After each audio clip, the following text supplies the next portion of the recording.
This is a mystical rose talk about Jupiter and Saturn in our birth charts. So it seems challenging to some people when they see that Jupiter and Saturn are either in a conjunction or opposition.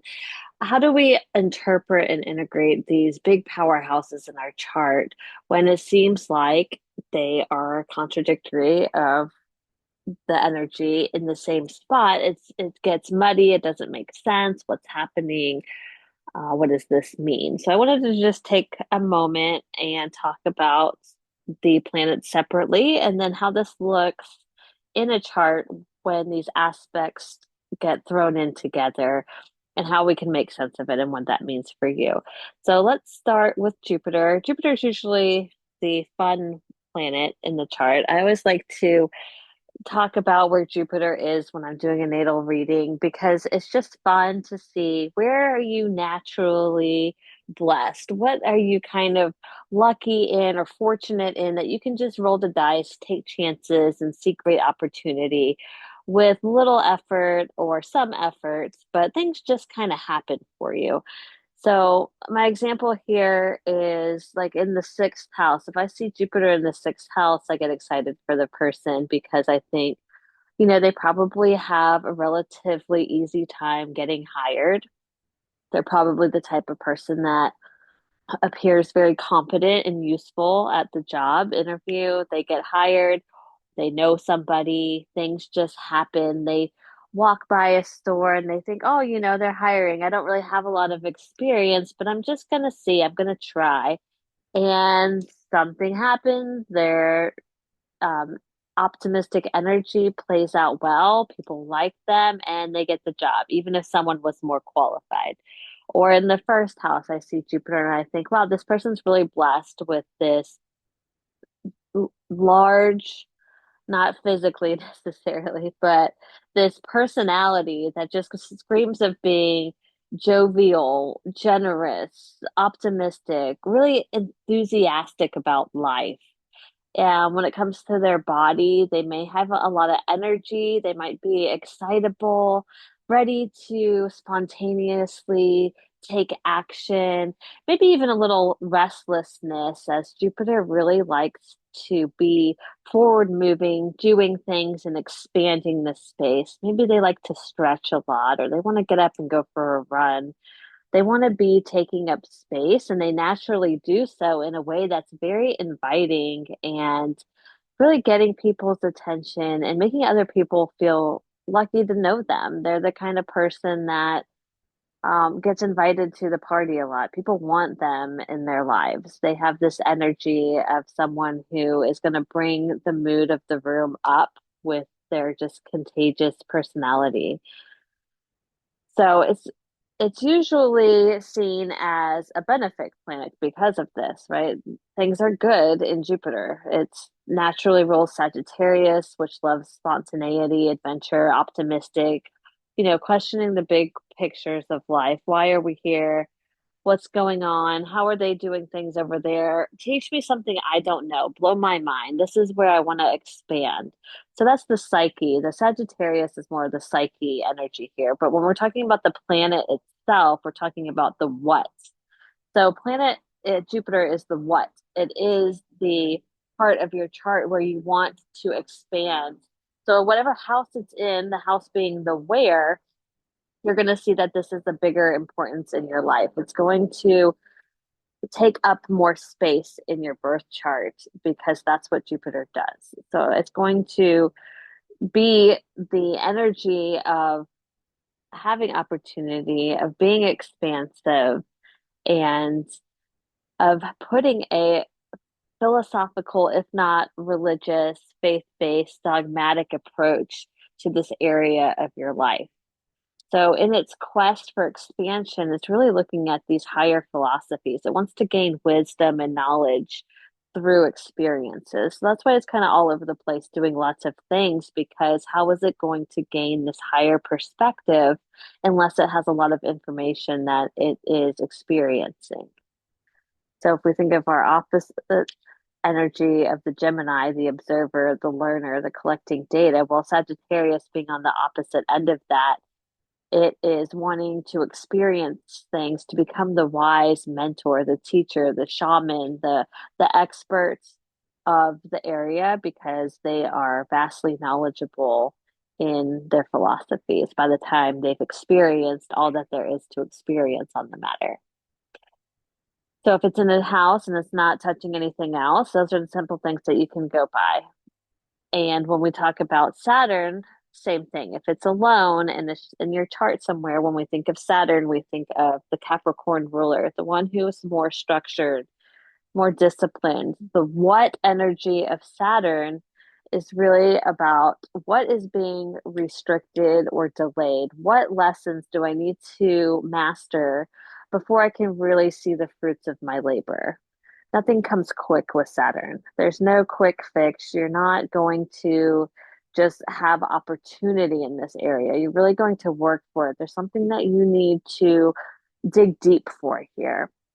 There's many steps to get to the top of the mountain. If we think of the Capricorn psyche energy here, we're thinking of the sea goat who has to step by step climb the mountain that is going to take many steps to get to the top. Sometimes we can't even see the top, but we're always doing the same effort. We're persevering.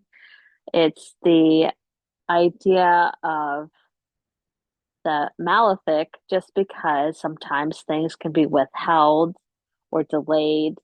Sometimes natives report feeling like oppressed in this area by authority. Saturn can be seen as this authority, the law, the order, the structure, the tradition, how it's always been, and how it needs to be carried on in the same way. And sometimes it can be oppressing to individuals who have a lot of energy saying, I need to express myself. I need to challenge authority. I need to get out there and do my own thing. I need to embrace the spontaneity of character. Well, Saturn is going to be in your chart somewhere, and wherever it is, it's saying, no, I actually want you to spend time here. I want you to really understand this house, the where things are going on, and the energy that I'm in, the psyche, the sign of the how this is going to be expressed for you. And Saturn's going to slow it down. It's going to pause, and then it's going to do, even in transits, which we're not going to get to here, but it will do this many times over in the chart. And so you're really feeling grounded by it. So this can be easier for some signs who have a lot of earth energy already, and they have this sense of groundedness about them. There's this perseverance, this patience, the slower moving building of actualization of the effort. But other signs who are more um, excitable or more free flowing, I think of more of our mutable airs and fires. They don't really speak the same language as that. So sometimes Saturn in their charts can be more of a nuisance and feel more like this oppression. It shows up as other people in their life, in synchronicity. How we express some of this energy often shows up in other people in our lives. So if it's not coming from yourself, if you're not the one who is embodying this energy, then it's going to show up as somebody else to help teach you that anyway. So I see more resistance in people who just don't have this type of energy already in their inner planets, but we all have it somewhere, and we think of, and it's not touching anything else. If it's just floating on its own in part of your chart, then we can see examples like in the second house, sometimes delaying our own efforts for material resources. People used to see this and think, oh no, I'm going to be poor. That's not true. It's just saying that whatever you come to of yours, whatever you can be proud to say that is yours in life, is going to be because you really worked hard for it and you really had to take the time to slow down, make a plan, and then execute it relentlessly. But people who are more mature and look back on the second house think, wow, I wouldn't have wanted it any other way. I really value what I have now. I value myself for getting there. And if I would have come into it easily, I don't know that I would have the same great appreciation and this character that I am today. And I feel like that's really the key with Saturn. It really builds character. How much character is good for you? You know, how much does that make you feel comfortable, excited, or does that seem like a lot of work and you really aren't into that? Then that's your perspective and your experience. So it changes. Is Saturn something that we're accepting or that we're kind of resisting?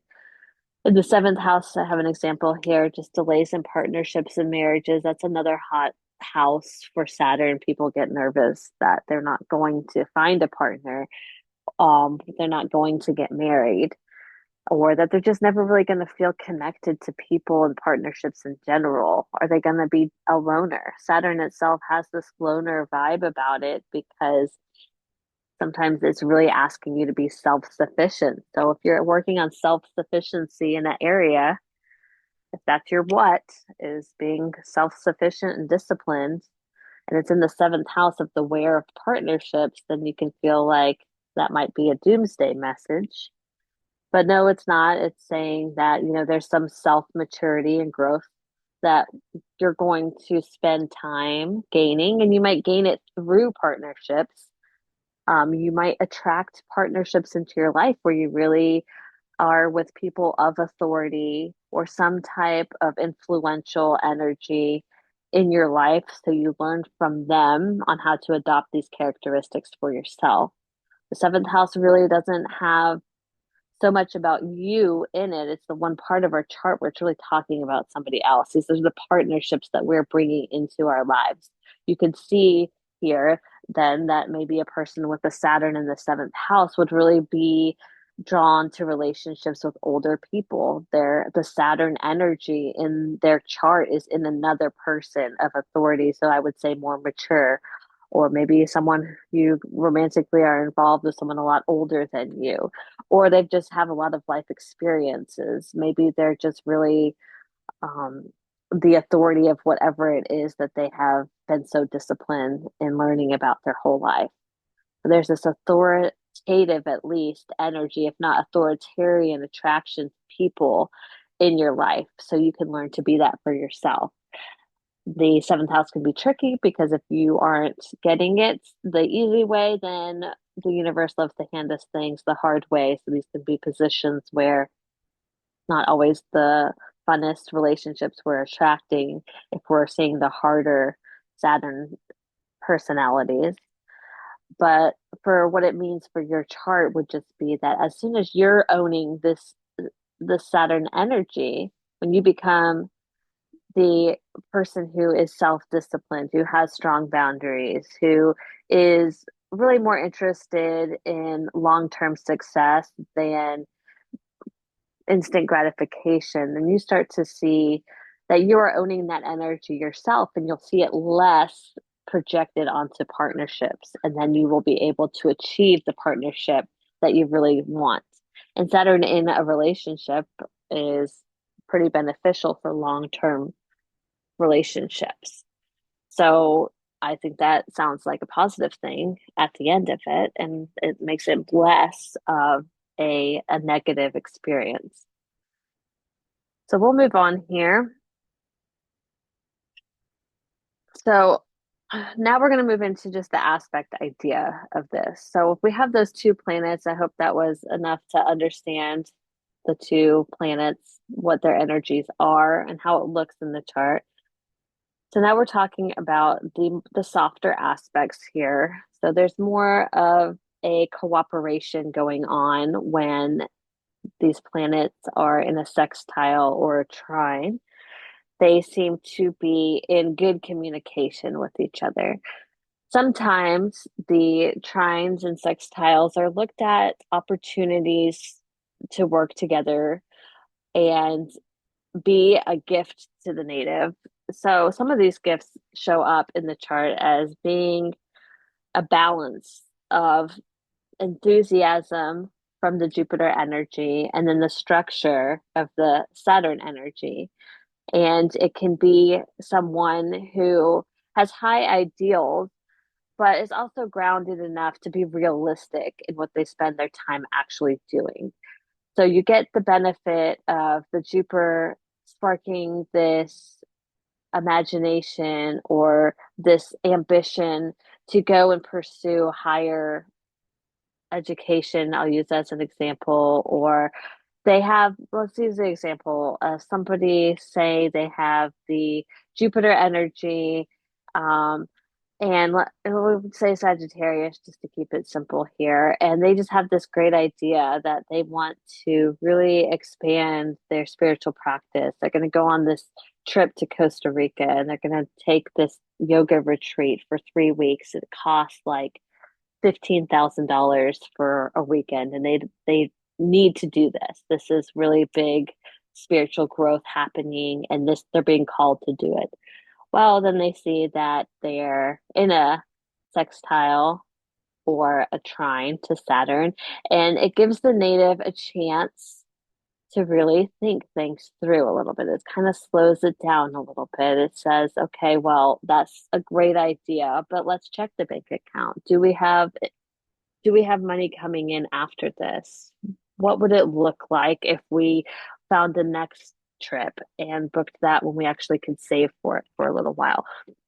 So it almost sounds like a parent and a teenager trying to negotiate how they're going to fulfill the individual's desires, but maybe in a less instant gratifying way.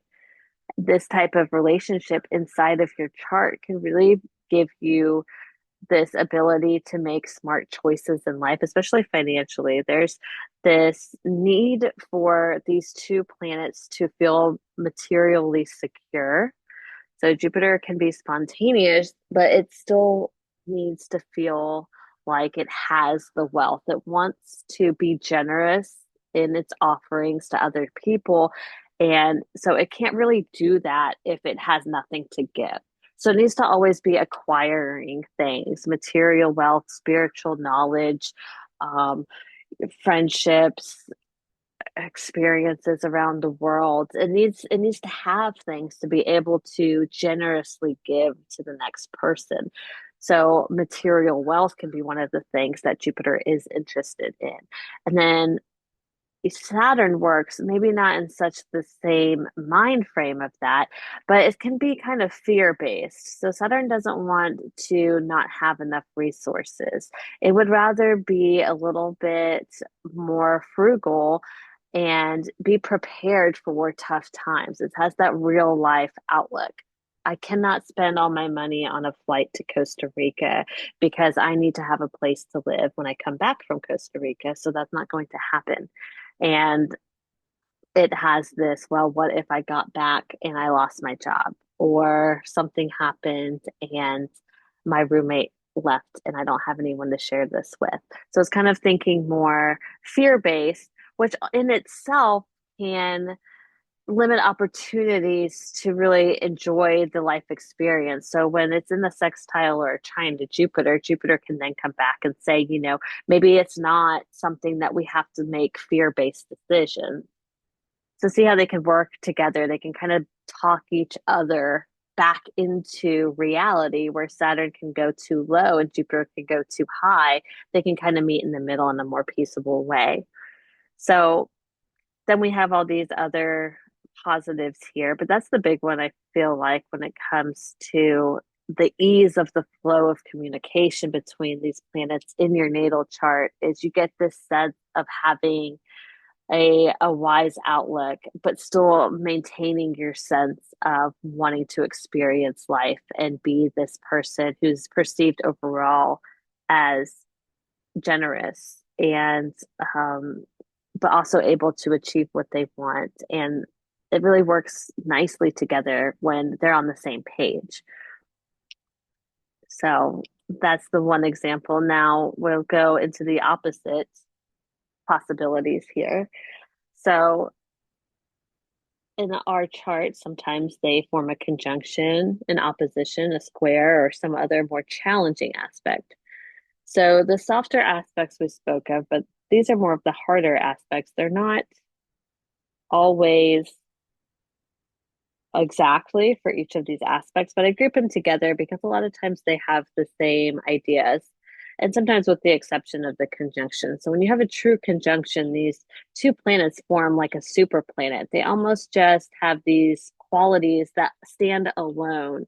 And you think of the massive size of both of these planets in our actual solar system.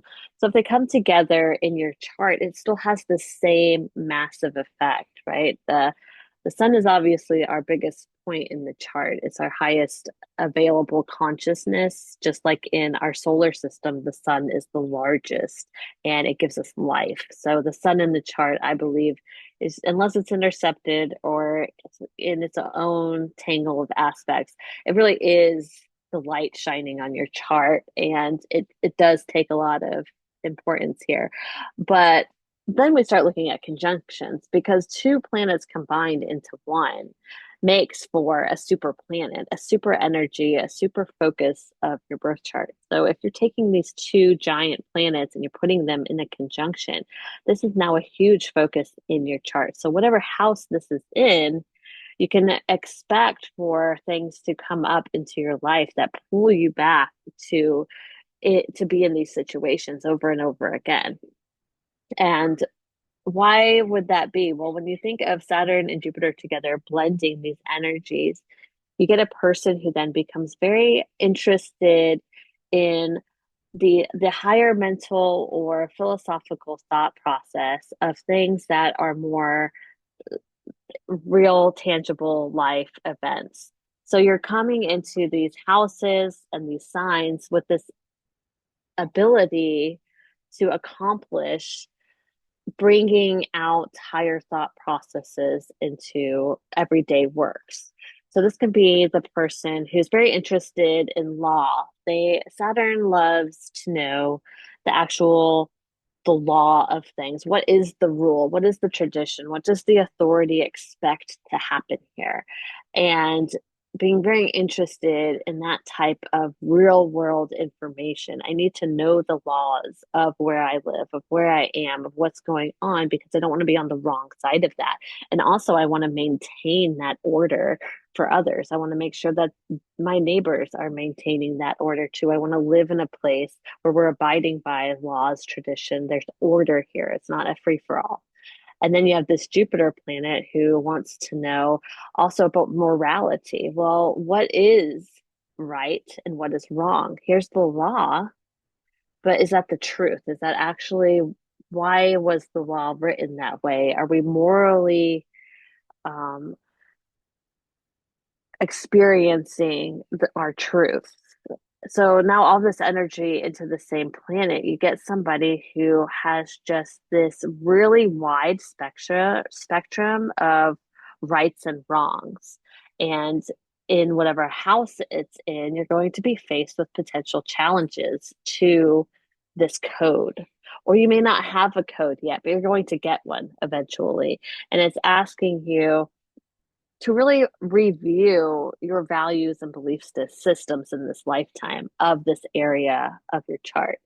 So you might see that in this area of your chart, you're you're having a lot of ambiguous events happen in your life that you are being asked to make sense of, or things have been handed to you a certain way in this area of your life. And now it's your decision to decide if that really sits well with you, or do you need to reinvent your own belief system and find faith or spirituality or philosophy in the way that sits well with you.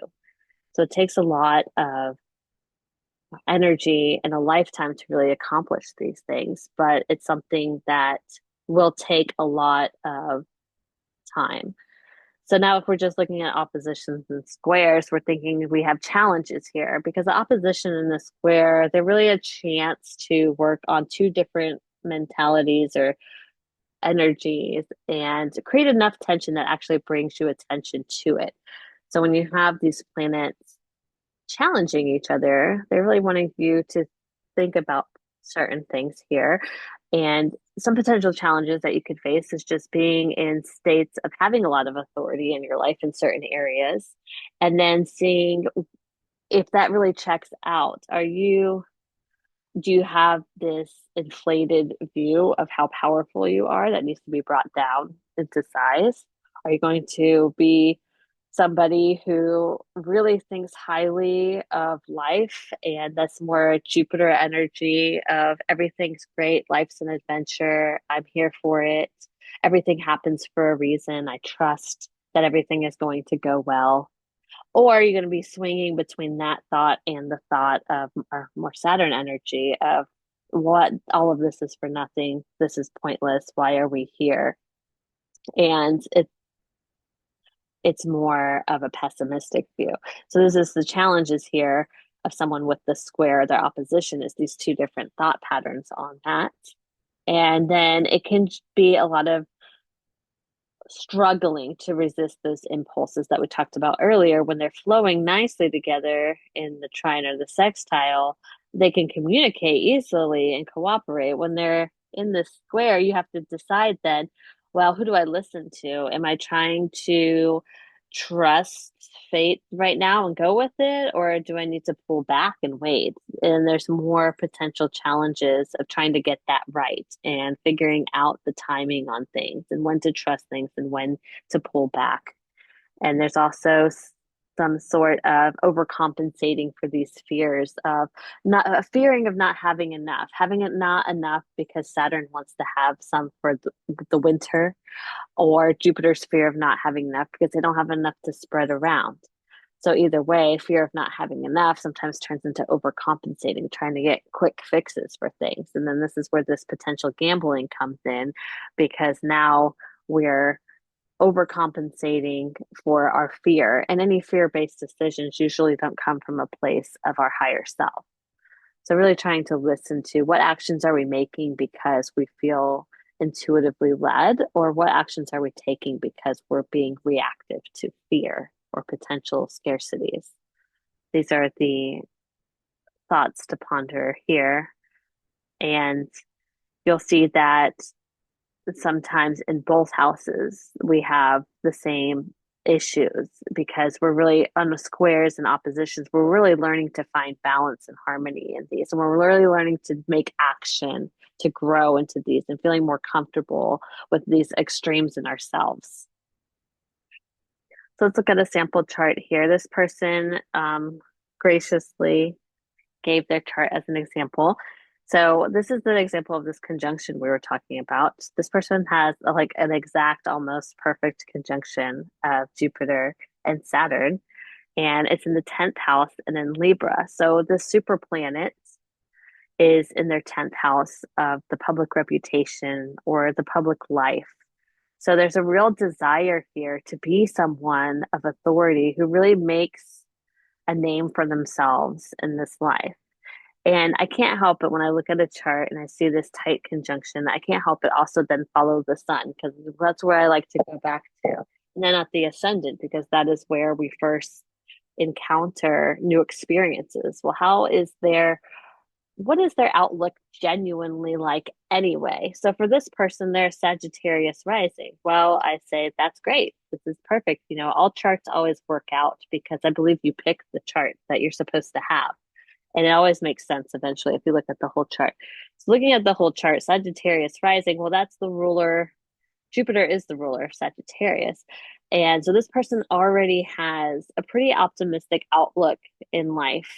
And it's really going to help with the super planet going on here in their 10th house. They're going to desire this generosity in their life and wisdom, and they're really going to want to be somebody who's benefiting others. They want to take up space in the public image because they really feel like there's something that they need to share. They need to share knowledge. That's what Jupiter does. It's wise, it's generous, it's asking the big questions so then it can come back to the people who haven't had heard the answer to and share that information. So this person might be very drawn towards finding causes of injustice in the world and being part of the solution to that. I say that because this Libra energy is all about being the justice seeker, the fair-minded one, the mediator. the one who helps build bridges of communication to to create peace. And Saturn loves that. Saturn says, "Oh, great, this is somebody who already is interested in being fair-minded, and justice and law and order go hand in hand." So this is the person who probably really gets fired up when things don't seem fair. And maybe even from an early age was the one saying, "That's not fair."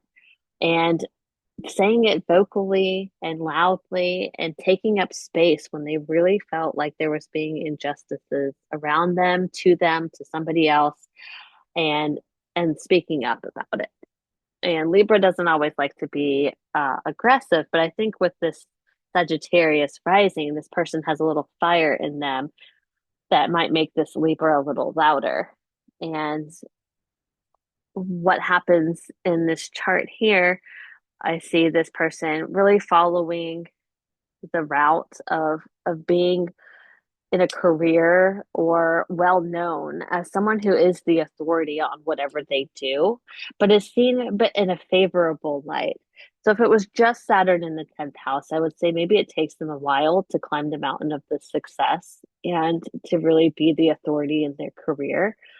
Or if it was just Jupiter, I would say that maybe they got there fast and they were just always seen as somebody who could handle it. But when they're together, I say it's somebody who is the master of their craft and is viewed by others as somebody who's really supposed to be there, who's really favorable as an authority. They're well liked, they're well received. People think they're doing it for the benefit of someone else. And this is a position that people want them to have. So there's a warmness here to the Saturn energy. And then in Libra, it's about possibly bringing the justice into a situation, making something fair, being the mediator, making sure everyone is getting a piece of the conversation, everyone's being heard, and the scales are balanced. So let's look at this next example here. This person also volunteered their chart. And we have a different, it's not quite an opposition, it's a sesquisquare, and it is still a red line because it's a little bit more of this challenging aspect here. There's tension here. We have freedom loving, independent Aries Jupiter in the ninth house taking off to higher possibilities. This looks like somebody to me who really could handle a lot of education in their life. Maybe really a decorated scholar, maybe they're a teacher themselves, or maybe they're just really lifelong into learning and they become some type of intellectual, academically decorated person. And they independently pursue this with a lot of passion. They get an idea of something that they want to study, and this is the person that's going to enroll and go ahead and get started without really long term considering how it's going to affect the rest of what's going on in their life or in any relationships that they're in. This is a very independent, go ahead and pursue anything that sparks your interest for higher education or philosophical pursuit. And then we have the Saturn in Sagittarius in the fourth house. This is private life. This is home life. This is restriction. This is Sagittarius. This is a tension here. There is this need of Saturn saying, I want to build roots in my home. I want to pass on out of the home efforts. I don't want to spend all my time on things that don't involve building my roots in my home life. I don't want to just up and leave everything. I want to spend time. I want to build something here. And it's going to take a while. So I want everybody to calm down and focus on this. So now there is tension here. And in the sign of Sagittarius, it could be also that people look to this person already as somebody that they need. They're some type of mentor already. There's obligations here. and to run away on any spontaneous self-knowledge quest isn't well received. So this person is going to learn that they need to combat the freedom loving side of them and find a gentler common ground to accept the fact that there's a need of them that wants to be structured and focused and maybe since it's in the fourth house in one place near what they consider their family. So the tension here comes with oppositions as well or squares. So you're learning how to balance both of these energies. Where can you meet in the middle? Where is it that you're going to understand both sides of this and make both sides happy? Do you take these great quests and do it from home? Do you sign up for these classes that are amazing and you're so excited about and do it from the home level? Or do you go on these spiritual quests or travel? Do you decide that you're going to take your home and make it part of your travel? Do you want to RV across America and make your home? I say America because that's where I am. Make your home something that is easier to bring with you on these quests. There's different ways to play with this. And then I would also say if you have major questions about like actually something going on in your life, then you would look at your transits as well, because that's going to also affect anytime the transits are touching on a certain area, it can kind of change the weather too. So you wouldn't want to just say, oh, that makes sense. Now I figure out what I need to do. You would say, okay, I understand that I have two sides of my personality here.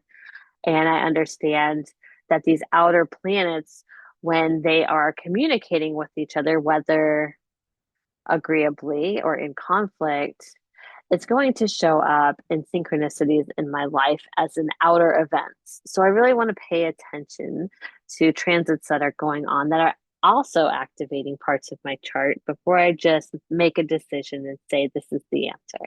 And it's funny that I feel like I need to say that now because I feel like Jupiter Saturn people really do want to find an answer and get going, either get back to work like Saturn wants or go ahead with the adventure like Jupiter wants. So it's important that we pause and we consider things and let things kind of mull over in our head and see what our intuition's guiding us towards too. This person has a 12th house sun and an ascendant in the same sign. So I see a lot of Leo here, and then Leo in their fifth house too. So this is somebody who really needs to express themselves.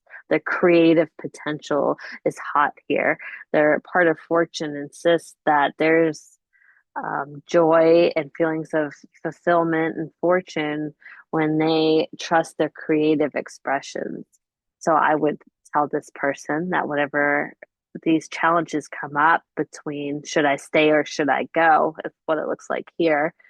You listen to what are you working on your expression of self? What is it that you're trying to create from this? What do you want to develop here that's really going to make you feel like you are someone of value and you're freely expressing yourself? How do we get there? Can you do that at the home level? Can you do it in the travel? What's the result of these? What is the result of both options and how is it going to get you closer to really feeling like you're bravely showing the world who you are? Because that's the goal that a Leo rising is doing and a Leo sun is really here to be brave enough to be themselves and really show the world their special talents and creative ability.